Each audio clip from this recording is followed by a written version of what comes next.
I'm almost done with the fourth wing, catching up on the whole world madness. My library has a sprayed spine, so I'm very excited. But as much as I've enjoyed this book, I have enjoyed even more thinking about it as a writer and what we can learn when we are reading as a writer. So I wanted to talk briefly about the use of the word weak in this book. So if you've read it, you know that Violet, the main character, describes herself as weak. That's a very strong word that she uses. It's basically the only word she uses to describe herself. Sometimes other people call her fragile. But weak is used with an amazing amount of frequency in this book. And I was really curious about that. Like, what does weak actually tell us as readers? So we have the obvious definition of weak tends to be a comparative word, right? It works in opposition to strong.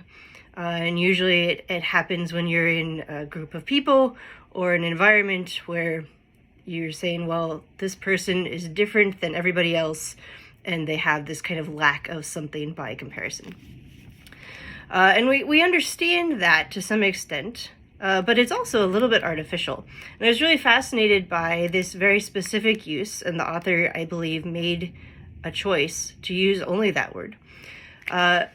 But as writers, we could think about what we're missing from that.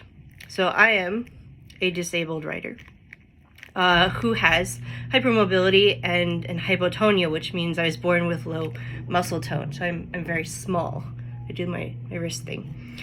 Despite the fact that I've worked out a lot to build muscle. Very similar to Violet. But I have never used the word weak to describe myself, not once, probably because it's not super descriptive. So I'll give you a list of some of the words that my favorites to describe my experiences of body. I am sometimes the deboned fish. When I'm trying to clean my bathtub, I get the jitters, which is describing the strain of trying to use my muscles to do something that they don't like to do.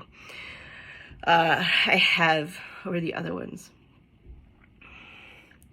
Oh, I have flabby arms. So they're not actually flabby, but I feel like I just kind of lose all kinds of tension or strength in them. I get the shakes.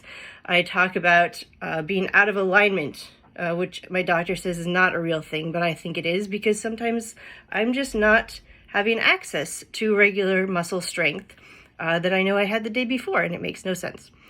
So all of these things are much more descriptive than weak, right? And if I was writing this novel, which I'm not, thank goodness, I would have made a different choice based on that description, because what we can experience then, if Violet had used different words, or if she had an internal lingo of her experiences of body, we would have a much better sense of what it's like for her. We would have a much better sense of why she keeps falling off her dragon, which, by the way, we never actually see. Like, we do not have an embodied experience of her falling, which I thought was also an interesting choice, or an absence. Anyway, if you are interested in exploring experiences of body, or if you are writing a character where you feel like their body is outside of the norm, I highly recommend Talia Hibbert, who's right now kind of a mainstream romance writer, who also writes disability in a very kind of lived-in, voice-driven way, and I think it's wonderful, and you should definitely check her out.